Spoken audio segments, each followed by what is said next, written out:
수험생 여러분 반갑습니다. 자, 2023년 제34회 대비 공인중개사 법령에 드디어 파이널 합격서 해서 중개법령 및 실무입니다. 여러분 너무나 잘 아시다시피 우리 과목은 짧은 범위 내에서 40문항이 출제되는 아주 중요한 과목이고 고득점 전략 과목입니다. 너무나 잘 아시지만 우리 과목에서 점수를 많이 받아서 꼭 합격의 지름길로 만드셔야 됩니다. 자, 그러면서 이제 오늘 파이널 강의는 시험에 나올 수 있는 것들 위주로 뽑았고 또 주 내용이 기본 법조문 그리고 해당되는 판례들 그리고 시험에 자주 나오던 빈출 지문들로서 구성이 되어 있으니까 오늘 이 파이널 교재는 한 번만 보신다 이렇게 생각하지 마시고 꾸준히 반복적으로 시험 때까지 관리해 주시기 바랍니다. 자, 그렇게 해서 이제 오늘 파이널 강의를 출발해 보겠습니다. 자, 주어진 내용에서 반드시 체크하셔야 될 것 체크되고 그 다음 중요한 지문들은 여러분이 직접 한번 읽어도 보도록 하겠습니다. 그러니까 제가 일방적으로 진행하는 것보다는 여러분들이 자, 이 지문은 중요하니까 따라 읽으세요 하면 꼭 따라도 읽어보시고 같이 진행하도록 하겠습니다. 자, 그래서 약 7강 정도를 준비하고 있는데 이제 더 이상 돌아갈 내용이 없으니까 이 정도 내용은 반드시 익히자 하는데 목적이 있습니다. 자, 우리 파이널 강의로서 관련되는 내용들이 출발을 했습니다. 자, 드디어 테마 1번 하고 출발을 했는데 자, 이 테마 1번은 부동산 중개업의 변화입니다. 변하니까 역사적인 모습이죠. 그러니까 법률을 공부한 여러분들에게 썩 중요하지는 않습니다. 근데 이게 오래전에 출제된 부분이 있습니다. 그러면 출제된 부분 한번 체크해 보시고 그 다음 이 단원에서 출제가 아주 오래전에 되었으니까 다시 나온다면 이런 문제들을 걸 수 있겠죠. 그런 내용 위주로 체크를 하고자 합니다. 자, 중개업이 변하는 역사적인 모습인데 아주 오래전에 출제가 되었던 게 이거였습니다. 자, 여기 객상주인, 객주라고 줄여서 이야기를 하는데 이 객주는 알선업도 일부 수행하였다는 점에서 중개업 제도의 기원이다, 효시다 이렇게 되어 있습니다. 그래서 아주 오래전에 출제될 때 지금 우리가 중개업을 한다, 중개 업무를 합니다 라고 할 때 이 중개업의 효시는 어디서부터입니까? 이렇게 시험에서 물었고 효시 하고 들어오면 여러분들은 객상주인 줄여서 객주를 찾아냅니다. 자, 객주가 무슨 뜻이냐? 알 필요 없죠. 역사적인 모습이니까. 그래서 우리 중개업에 관련되는 내용은 가장 처음 출발하는 것을 효시라 하고 효시는 어떤 사안이나 사건에 있어서 가장 처음 만나는 것이 효시입니다. 날아가는 화살의 제일 앞부분을 효시라 하는데 여러분 화살만 핑 쏘면 화살 자체가 얼마나 빨리 날아갑니까? 근데 그 빨리 날아가는 화살의 제일 앞부분이 효시고 어떤 일의 시초다, 기원이다 라는 개념이었습니다. 자, 여기 객주에서부터 출발했는데 여러분이 좀 아쉽게 체크하셔야 될 것, 중요한 것이 자유영업제였다. 요거 좀 잘 보시기 바랍니다.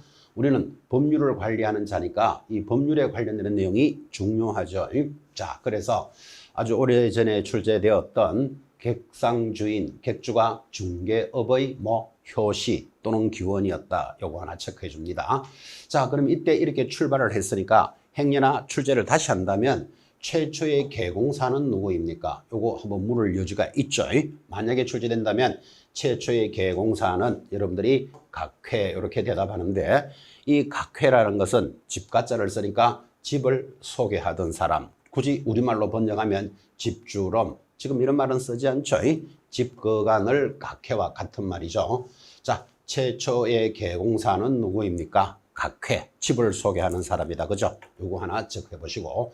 자, 이렇게 출제가 되니까 그럼 최초의 부동산 중개업의 법제는 뭐냐? 법으로서의 중개업은 뭐냐? 이런 이야기겠죠. 그때 객주 거간 규칙이 만들어졌습니다. 자, 그럼 객주에서부터 출발했고 이 거간들이 일을 하는데 객주 거간 규칙이라는 것은 서울에 있는 사람은 서울에 있는 물건만 거래하고 부산에 있는 사람은 부산에 있는 물건만 거래하자라고 규칙을 만들었고 이 규칙이 지금 보니까 최초의 법의 모습을 갖추고 있습니다. 그 정도만 기억하시면 되겠죠. 자, 그랬던 객주거간 규칙이 최초의 법제였는데 드디어 일제강점기로 접어들면 이제 나라가 망했죠. 그래서 일제시대 때는 객주 거간 규칙이 폐지가 됩니다. 뭐 가볍게 정리하시면 되죠. 자, 그리고 일제시대 때는 관할 경찰서장의 허가를 받아서 중개업을 했는데 그때는 허가제였다는 게 또 좀 의미가 있습니다. 자, 그러면 일제시대 때는 경찰서장이 아마 파워가 좋았던 모양이죠. 그래서 경찰서장의 허가를 받고 소개영업 취체 규칙이 만들어지는데 여기 취체라는 표현은 지금은 잘 쓰는 말이 아니죠. 그래서 그걸 일본말로 번역을 하면 단속하다 이런 뜻이에요. 그러면 소개영업을 하는 단속하는 규칙이 만들어졌고 이것이 일제시대 때는 허가제로 중개업을 하게 된 계기가 됩니다. 일제시대 때는 경찰서장이 힘이 셌다 그죠? 그러니까 허가를 받았구나 이렇게 기억 한번 해보시고 자 이제 일제시대가 넘어가면 우리 시대로 접어들어서 여러분 아시다시피 해방후는 우리 거니까 이제 짚어야 되겠죠. 그래서 소개영업법이 만들어지는데 이때는 신고를 했습니다. 그래서 초기에는 부동산뿐만 아니라 동산 등 모든 중개하는 것들은 중개업법에 관련되는 내용이 소개영업법에서 출발을 했죠. 이때 여러분들은 1961년, 1922년 이런 자료들이 보이지만 크게 암기하거나 생각할 필요는 없습니다. 이 자료에서 흘러가는 흐름을 보라고 이렇게 1922년 이렇게 넣었는데 공부 못하시는 분의 전형적인 특징 저런 거 막 암기하려고 노력하는 사람이 있습니다. 지금 우리는 법을 공부하는 사람이지 역사를 준비하는 사람이 아니잖아 그죠? 그래서 참고로 보시면 됩니다. 자, 이 소개영업법에 따라서 부동산도 거래를 했고 동산도 거래를 했습니다. 자, 그런데 국가 경제가 발전하면서 토지들이 계속 개발이 됩니다. 여러분 뭐 잘 알다시피 지금도 크게 벗어나지 않았지만 지금도 땅 하나 집 하나 잘 사면 예를 들어서 월급 받는 것보다 훨씬 생활하기가 좋다. 이래서 부동산 투기라는 개념이 세다는 건 이해하시죠? 그래서 국가에서 부동산만은 별도로 관리해야 될 법이 필요해지기를 느끼게 되겠죠. 자, 그래서 부동산만 관리하는 법이 만들어지는데 그게 부동산 중개업법을 만드는 계기가 되었습니다. 자, 그때는 당연히 규제를 강화해야 되니까 허가제로 도입을 했고 이 공인중개사 제도도 도입이 되었으며 여러분 잘 알다시피 7차 개정에서는 다시 등록제로 전환되는 계기가 됩니다. 그래서 1999년 제7차 개정에서 중개업법이 공인중개사법이다 이렇게 바뀌면서 뭘로 바꿨다? 등록제로 바꾸었죠. 자, 이제 여기서 여러분들이 하나 좋은 걸 하나 보셔야 되죠. 우리 이 중개업에 관련되는 내용은 크게 자유제로부터 출발을 하였다. 그 옛날 고려시대 때 허가받은 사람이 중개업을 해라 또는 시험에 합격한 사람이 중개업을 해라 그랬을 리는 없죠. 그래서 그 옛날에는 자유제로 출발하였던 것이 자 시간이 지나가면서 일제시대 때는 허가제, 인가제 뭐들이 보였지만 우리는 해방이 되고 난 뒤에 현재 것이 중요하니까 자 신고제로 도입을 했고 신고제가 허가제로 도입을 하였다가 지금은 등록제로 가고 있다. 즉 이 자료를 이 내용에서 만날 수 있습니다. 자 그러면 관련되는 최초에 관련되는 문제 가볍게 보시되 우리는 법을 공부하는 사람들은 법은 규제를 하는 거잖아 그죠? 그래서 규제 연역이 올바른 것을 찾으시오 라고 문제를 출제할 수 있고 자 그러면 다음 규제가 옳은 것을 찾으시오 1, 2, 3, 4, 5에 자유제, 인가제, 성인제 해서 5개 지문을 걸 수 있는데 그 5개 지문은 내용이 길기 때문에 어쩌면 시험지에 한 페이지 한 문제입니다. 그런데 그런 내용들을 자 1번 다루고 2번 다루고 2번하고 3번 다루고 몇 번일까요? 그렇게 가는 게 아니고 그 옛날에는 자유롭게 하였을 것이다. 여기에 대해서는 여러분 이유가 없죠. 중간에 허가, 승인, 인가가 어떻게 바뀌더라도 마지막에는 신고제, 허가제, 등록제로 규제를 하였습니다. 자, 그래서 신허 등으로 규제하였다라는 지문을 찾아내면 이 전체 내용을 다 본 거예요.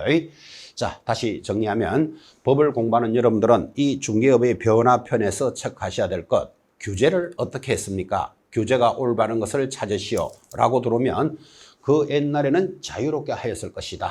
여기에 이유 없죠. 자, 그랬던 것이 중간에 많은 변화를 갖춰졌지만 신고, 인가, 허가가 아무리 마음대로 오더라도 마지막에는 신고제, 허가제, 등록제 신허 등으로 규제하였다. 이 단어는 찾아내셔야 되고, 자, 신허 등 이런 내용들을 또 뭐 별도로 막 암기하고 그래야 될 내용이 아니죠. 아, 신허 등으로 규제를 했구나. 이렇게 기억할까요? 여러분 밖에 나가보면 도로에 차들이 다니고 사람들이 다니는데, 자, 신호등이 어떤 역할을 하죠? 파란불이 오면 가세요, 빨간불이 오면 서세요라고 규제를 하듯이 우리 중개업도 신허등으로 규제했다. 이렇게 바로 이 자리에서 정리를 합니다. 신허등 하는 표현이 잘 안 되시는 분은 신호등으로 규제했다라고 정리하시고, 지금 중개업을 하기 위해서는 등록제로 가고 있죠. 자, 전체적인 내용을 이 편에서 다 정리했습니다. 자, 최초로 출발했던 것이 객주였다면, 자, 이 규제는 어떻게 하였습니까? 하니까 제일 첫 번째 자유제 찾아내고, 중간에 어떻게 흘러가더라도 마지막은 신허등으로 규제했습니다. 자, 신허등이라는 표현이 잘 안 되는 분은 신호등으로 규제했다. 딱 이렇게 자리에서 정리를 하죠. 자, 그렇게 객관식 문제를 대비하고 지금 이 단원을 잘 이해하셨다면, 아, 등록으로 규제를 하니까 지금 여러분들은 중개사무소에 가서 우리 이 사무소 허가 받았습니까? 그러면 틀리는 말이죠. 지금은 뭘로 규제하고 있다? 등록제로 규제를 하니까 등록했습니까? 이렇게 물어야 되고, 거기 일하고 계시는 분들은 우리는 등록한 사무소입니다. 이렇게 해야 정상적으로 공부를 한 사람들의 이야기죠. 그런데 슬쩍 허가 받았습니까? 예, 허가 받고 합니다. 이런 표현들을 하면 여러분들은 속으로 좀 무식하기는 이렇게 체크하셔야 됩니다. 그래서 지금 현재 중개업은 등록으로 규제를 하고, 이 등록과 허가의 차이점 곧 수업에서 정리를 할 겁니다. 그래서 등록제라는 것을 정리하면서 지금 중개사무소에는 등록증을 걸어놓고 영업하겠죠. 등록제니까. 그래서 허가제가 아님을 다시 정리했습니다. 예전에는 허가를 받지 않고 거래하는 자, 무허가업자 이렇게 불렀겠죠. 지금은 그렇게 부르는 게 아니고 무등록업자다 이렇게 정리하시면서 등록이라는 개념을 익혀주는 시간입니다. 정리해서, 자, 우리 중개업은 어떻게 출발했다? 자유제로부터 출발하여 중간에 어떤 내용이 섞이더라도 무시합니다. 역사적인 모습이니까 무시하고, 마지막에는 신허등으로 규제했다. 신호등이 나오면 그게 답이 된다. 이제 이렇게 정리를 했죠. 큰 내용들을 정리했습니다. 자, 이어지는 두 번째 주제입니다. 테마 2번으로 가죠. 자, 우리 중개법 제3조는 중개대상물에 대해서 정리를 해주는데, 여러분 중개할 수 있는 물건은 아주 중요하죠. 그래서 매년 출제를 합니다. 자, 그래서 여러분들은 중개할 수 있는 물건, 중개대상물이 뭐냐 하면 이렇게 대답을 해야죠.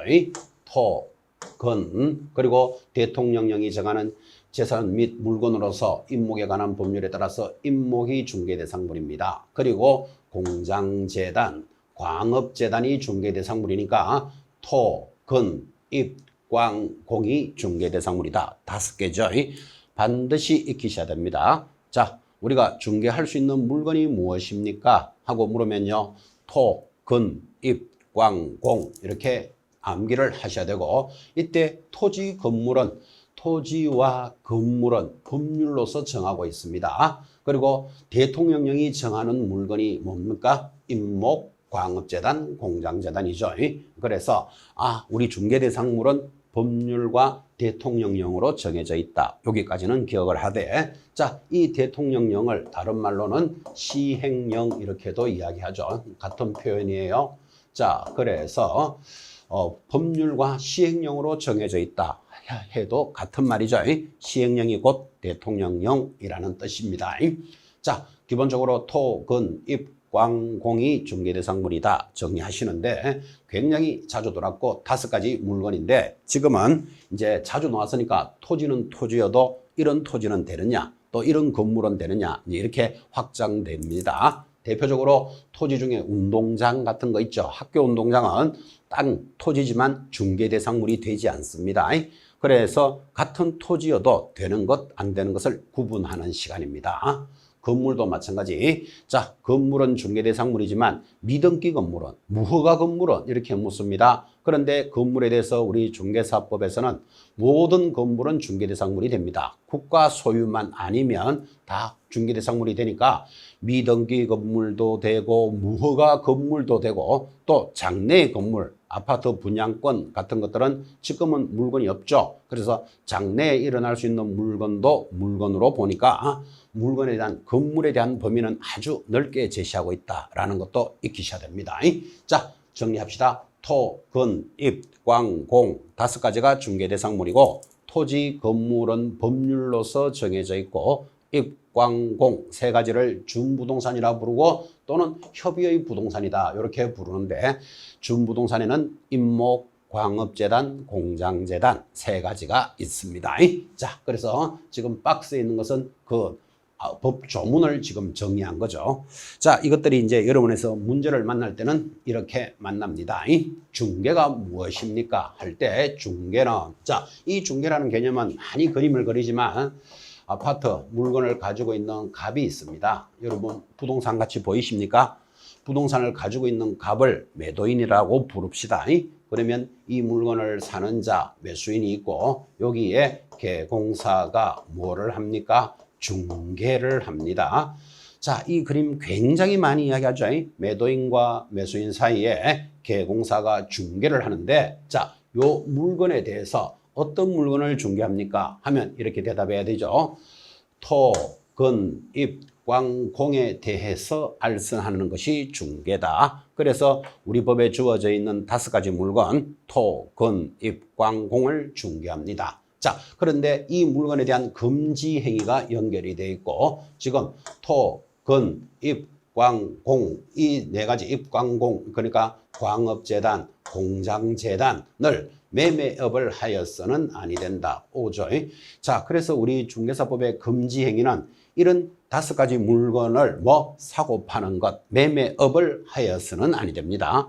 자, 토, 근, 입, 광, 공 해서 이 물건들을 매매업을 하면 안 된다. 그러니까 아니 개공사가 건물을 매매 안 하면 그럼 뭐를 매매합니까? 이렇게 질문하는 학생 수준이 떨어지죠.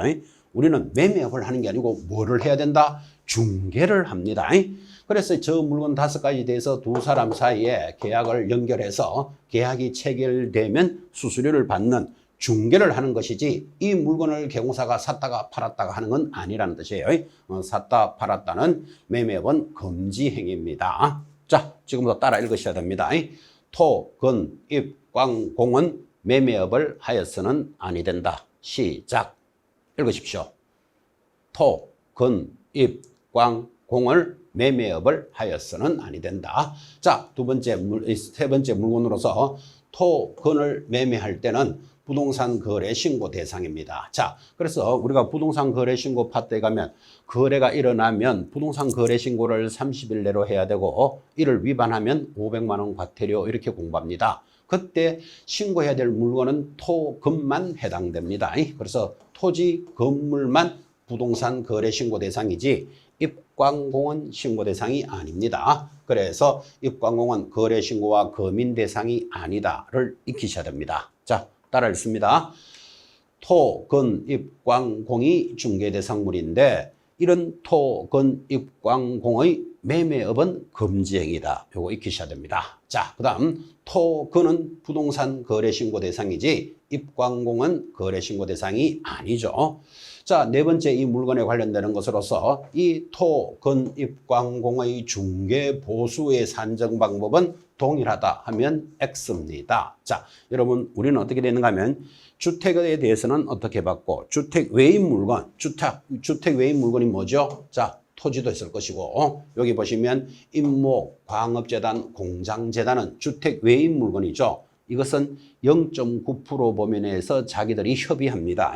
그래서 여러분 잘 알다시피 주택과 주택 외로 되어 있는데 이 토, 근, 입, 광, 공에 대해서 산정 방법은 동일하다 하면 틀리죠. 주택과 주택 외로 구분되어 있으니까 동일하지는 않습니다. 그래서 동일하다 하면 X. 자, 5번째 이 물건으로서 토, 근, 입, 광, 공을 거래하면 확인 설명은 하여야 하나 확인 설명서 서식은 당연히 다르다. 그죠? 여러분 잘 알다시피 확인 설명서는 1번 주거용 확인 설명서가 있습니다. 2번 비주거용 그리고 3번 토지에 대한 물건이고 4번 준부동산에 대해서 확인 설명서가 만들어져 있으니까 자, 이 네 가지 물건을 모두 확인 설명은 정확하게 해야 되지만 확인 설명서 양식은 다르다. 동의하시겠죠? 네 가지 양식으로 준비되어 있고 자, 마지막 6번째 매수 신청 대리 대상물이 있습니다. 그래서 경매를 할 수 있는 물건이 있는데 경매할 수 있는 물건이 무엇입니까? 하면 똑같죠? 중개 대상물과 동일합니다. 그래서 토, 건, 입, 광, 공만 경매에서 매수 신청해 줄 수 있지. 여러분 경매를 하러 가보면 자동차라든지 비행기, 중장비 이런 선박 이런 것들도 중개를 하지 경매를 할 수 있지만 우리 중개사법에서 매수 신청해 줄 수 있는 물건은 중개 대상물과 동일하니까 토, 건, 입, 광, 공만 중개할 수 있죠. 자, 정리합니다. 이제 중개 대상물은 5가지 토, 건, 입, 광, 공 제목 기억하시고 그 토, 건, 입, 광, 공에 관련되는 내용들 쭉 읽으시면서 익혀 놓으셔야 돼요. 자, 중개는 토, 건, 입, 광, 공에 대해서만 알선하는 것이다. 다른 물건을 알선할 수는 없습니다. 그래서 중개할 때는 우리가 정해져 있는 물건에 대해서만 중개를 하니까 토, 건, 입, 광, 공에 대해서만 알선을 하되 이런 토, 건, 입, 광, 공을 중개를 해야 되지 샀다, 팔았다, 매매업은 금지 행위다. 기억합니까? 자, 그런데 토, 건은 부동산 거래 신고 대상이고 입, 광, 공은 거래 신고도 하지 않지만 금인 대상도 아니다. 저절로 익히셔야 됩니다. 네 번째, 토, 건, 입, 광, 공의 보수의 산정 방법은 동일하다 하면 틀립니다. 자, 이 5번째 토, 건, 입, 광, 공은 확인 설명을 하되 확인 설명서 서식은 모두 4가지로 되어 있으니까 다르죠. 마지막 매수 신청 대상물, 경매를 할 수 있는 물건과 중개 대상물은 동일합니다. 토, 건, 입, 광, 공 5가지만 경매 받아줄 수 있습니다. 자, 법률로서 정의를 했는데 자, 여기서 입, 광, 공, 임목, 광업재단 또는 공장재단은 준부동산으로서 협의의 부동산인데 요 준부동산에 관련되는 문제가 들어올 때가 좀 어렵습니다. 자, 여러분 현장에서 지금 제일 많이 거래하는 물건이 뭘까요? 누가 뭐라 그래도 아파트 이렇게 대답하겠죠. 그럼 아파트가 건물이잖아. 그죠? 또는 토지 이런 것들을 많이 거래하지 입광공은 그렇게 거래할 수 있는 물건은 아니죠. 그런데 이 입광공이 10년에 한 번꼴로 출제를 합니다. 그래서 입광공에 대해서 문제를 물으면 좀 어려워진다고요. 그래서 우리는 입광공에 대해서는 별도로 자료를 제시합니다. 자, 그래서 여러분들은 입광공 3가지 물건에 대해서는 이렇게 표를 만들었죠.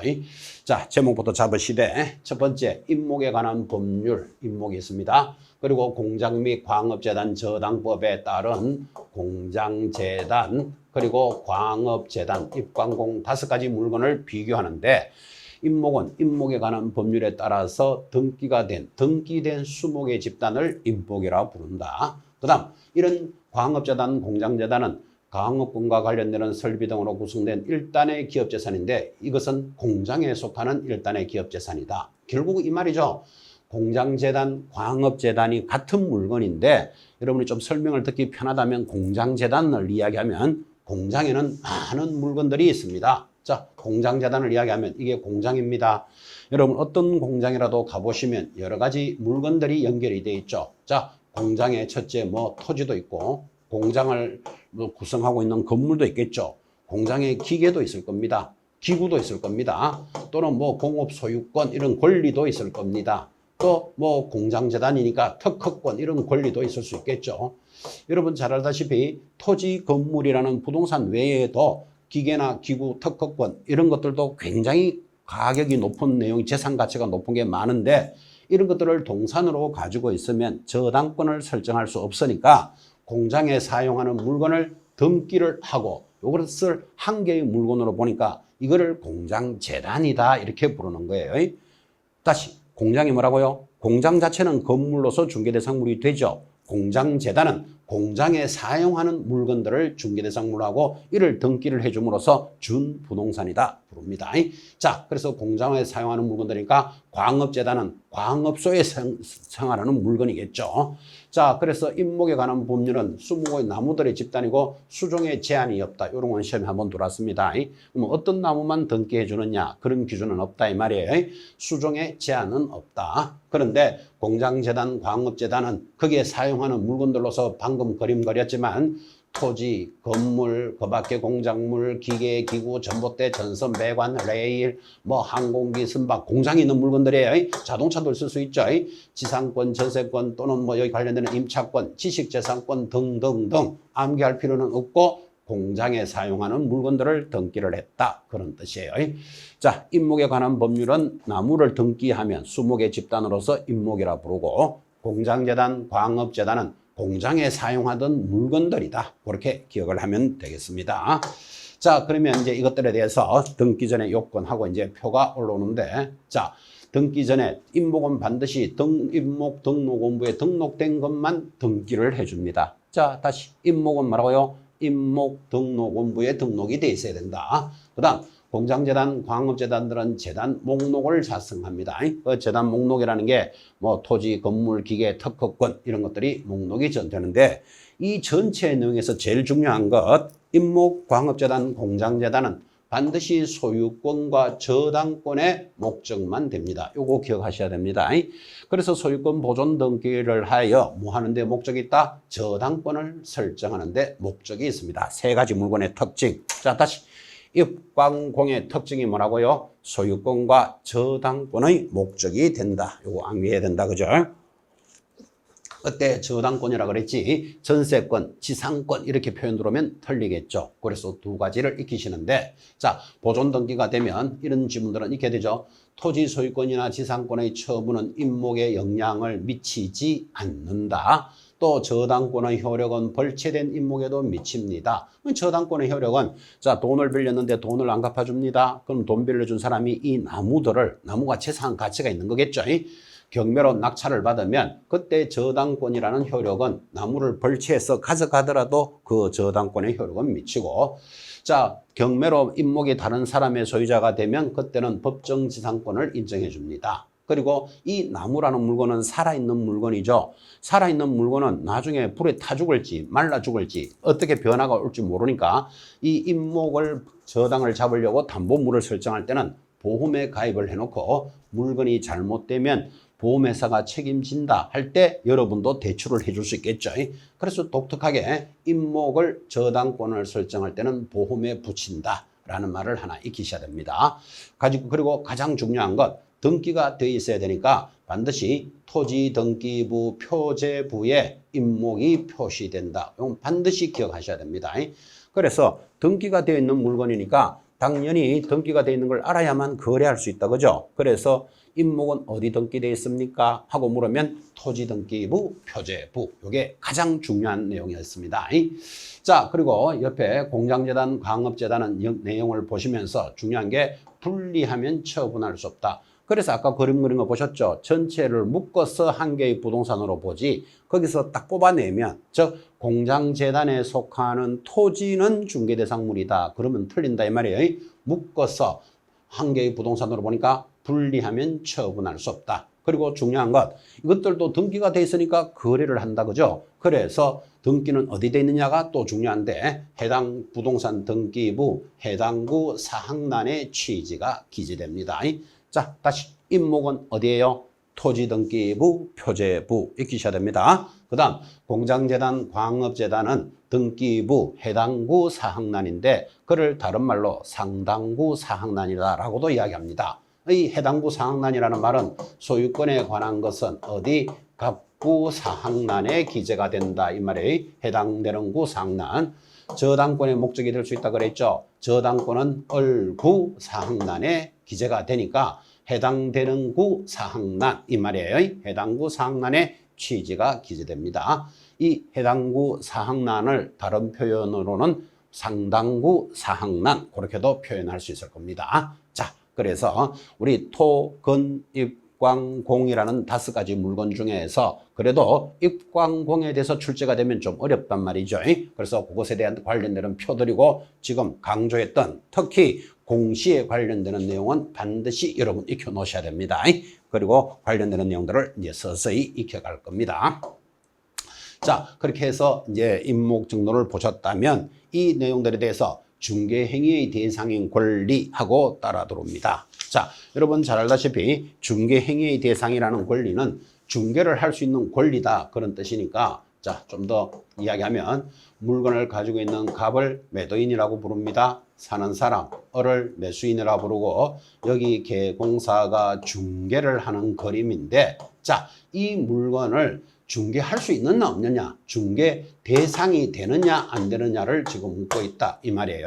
그래서 표를 보시면 여기는 중개 대상인 권리, 중개할 수 있는 겁니다. 여기는 중개 대상이 아닌 권리니까 시험 지문에서 자, 다음 중 중개할 수 있는 것을 찾으시오. 이거 찾아라는 말이겠죠. 혹은 중개가 되지 않는 권리를 찾으시오. 이거 찾아라는 말이겠죠. 자, 그래서 둘 중에 한쪽은 반드시 익혀 놓으셔야 됩니다. 자, 그럼 이왕이면 중개되는 거 공부하는 게 좋겠죠. 자, 중개대상 소유권은 중개대상이 됩니다. 여러분 잘 알다시피 이 물건을 매매한다. 매매를 하면 뭐가 넘어갑니까? 소유권이 넘어가잖아. 그죠? 뭐 매매하는 거 중개대상이 되잖아요. 그러니까 소유권은 중개대상이 된다. 그 말이에요. 용익물권 중개대상이 됩니다. 그때 용익물권은 이 수익하고 용익, 사용하고 수익할 수 있는 물건으로서 3가지 지상권, 지역권, 전세권은 당연히 중개할 수 있다. 저당권이 중개대상인다는 게 시험에 잘 나옵니다.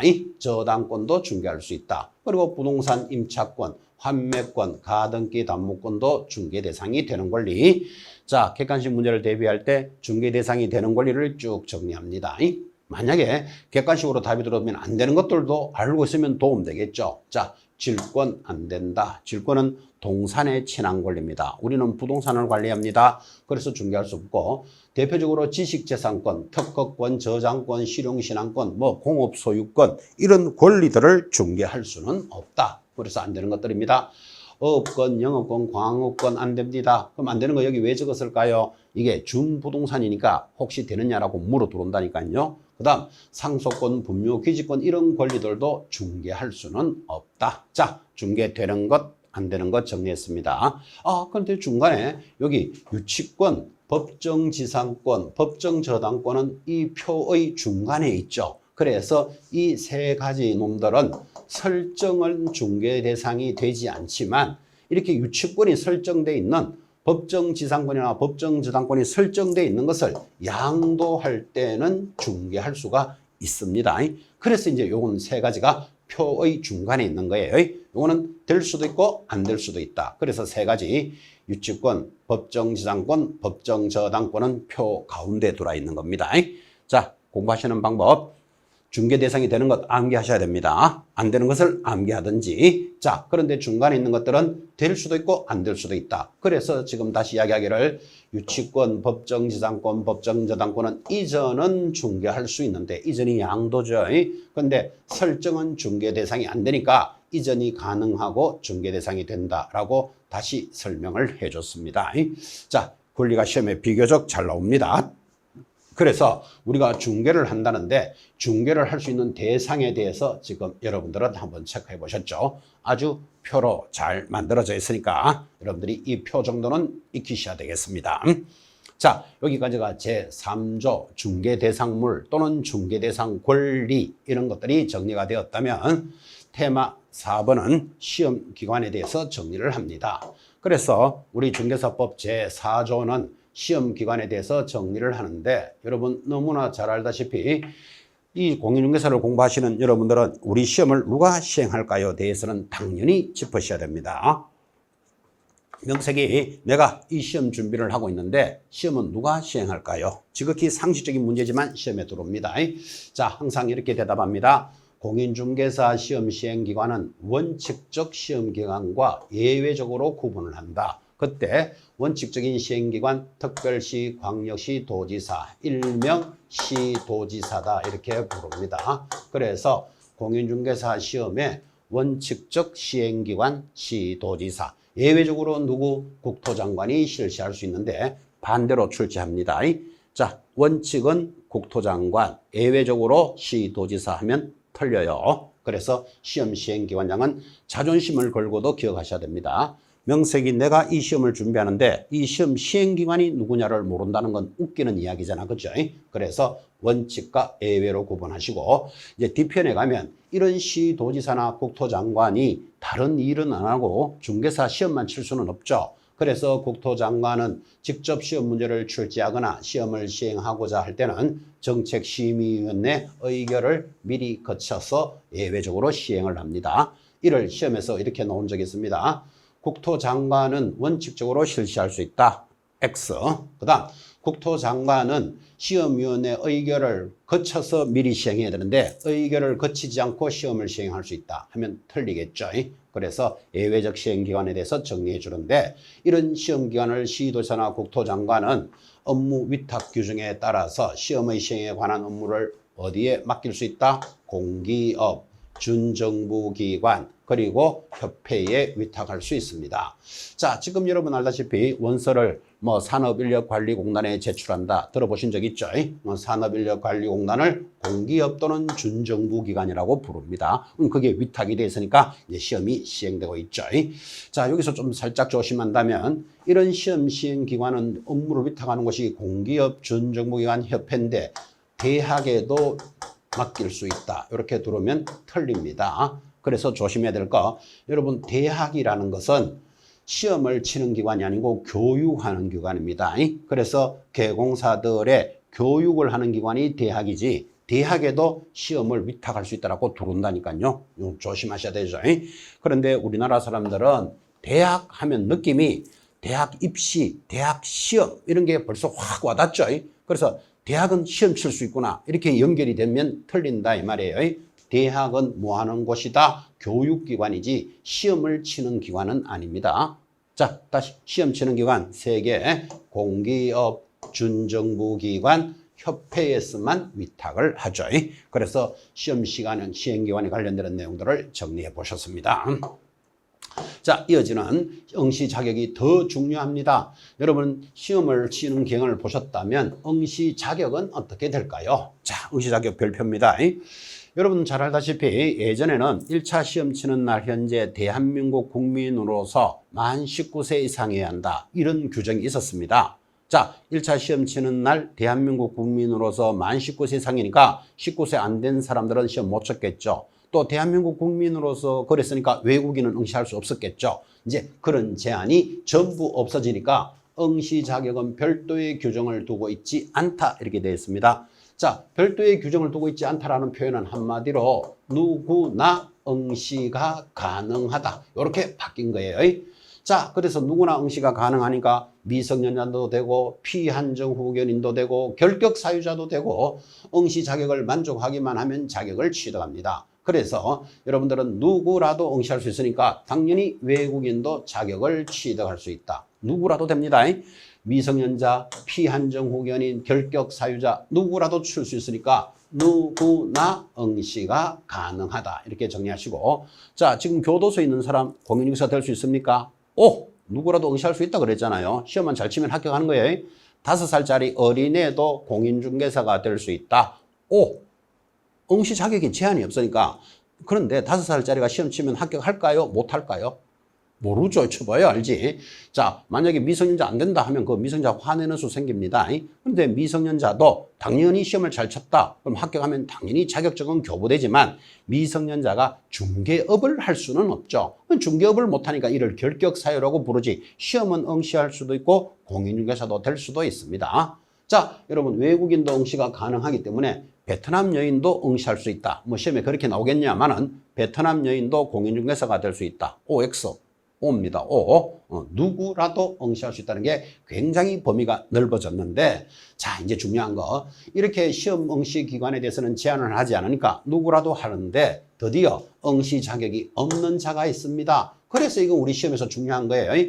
자, 시험은 누구라도 치되 못 치는 사람이 두 사람 있습니다. 1. 부정행위자. 그래서 시험에서 부정행위로 적발된 자는 처분받은 날로부터 5년간 제한을 합니다.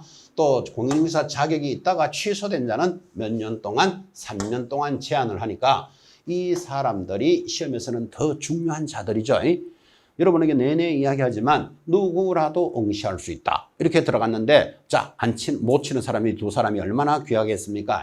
그래서 시험에서 부정행위자 처분일로부터 5년간 응시할 수 없다. 그 다음 공인중개사 자격이 있다가 취소된 자는 3년 동안 제한을 하니까 응시 자격에 대해서는 반드시 별표 3개 탁 찍어놓고 반드시 기억하셔야 됩니다. 시험 출제를 떠나서라도 중요한 사람들이죠. 자, 근데 자, 부정행위자는 5년 동안 응시를 할 수 없지만 시험에서 즉시 중개보조원이 될 수 있다. 문제가 이렇게 들어오면 OX. 당연히 O죠. 여러분 시험을 못 친다 그랬지 중개업을 못 한다는 이야기는 아니죠. 그런데 수험생들은 부정행위자 처분일로부터 5년간 시험에 응시 못 하는데 즉시 중개보조원이 될 수 있다 하면 X 하고 싶어진다니까요. 중개업 할 수 있습니다. 시험을 못 친다 그랬죠. 그런데 자격이 취소된 자는 3년 동안 당연히 중개보조원도 되지 않습니다. 그래서 우리가 지금 결격사유 파트에 보면 자격이 취소된 자는 결격사유니까 중개업 자체를 못하는 자로 되어 있습니다. 자, 이 부분이 가장 중요합니다.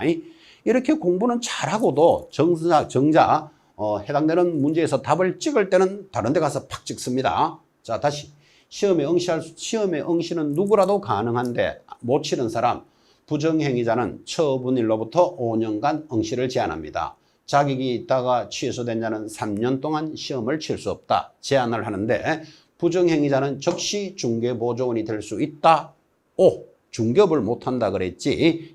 중개업을 못하는 사유가 아니고 시험을 못 치는 사유입니다. 그래서 즉시 중개보조원이 될 수 있다를 스스로 익히셔야 돼요. 그런데 자격이 있다가 취소가 된 자는 3년 동안 시험도 응시할 수 없지만 중개보조원도 되지 않습니다. 자, 요 두 개념을 자기 것으로 잘 소화시키셔야 됩니다. 특히 부정행위자가 5년간 응시할 수 없는데 즉시 중개보조원이 될 수 있다 하면 이 즉시 하니까 즉시 되겠나? X 가고 싶어진다 이 말이에요. 그래서 스스로를 딱 의식하셔야 됩니다. 지금까지 했던 단원 중에서 가장 중요한 것 응시 자격이 없는 자에 대한 내용입니다. 이 부분은 여러분들이 반드시 익혀 놓으셔야 됩니다. 자, 이어지는 단원이 테마 6번입니다. 드디어 자격증 대여 등의 검지고 역시 출제에서 빠진 적이 없는 단원으로 출발을 합니다. 잠깐 쉬었다가 가겠습니다.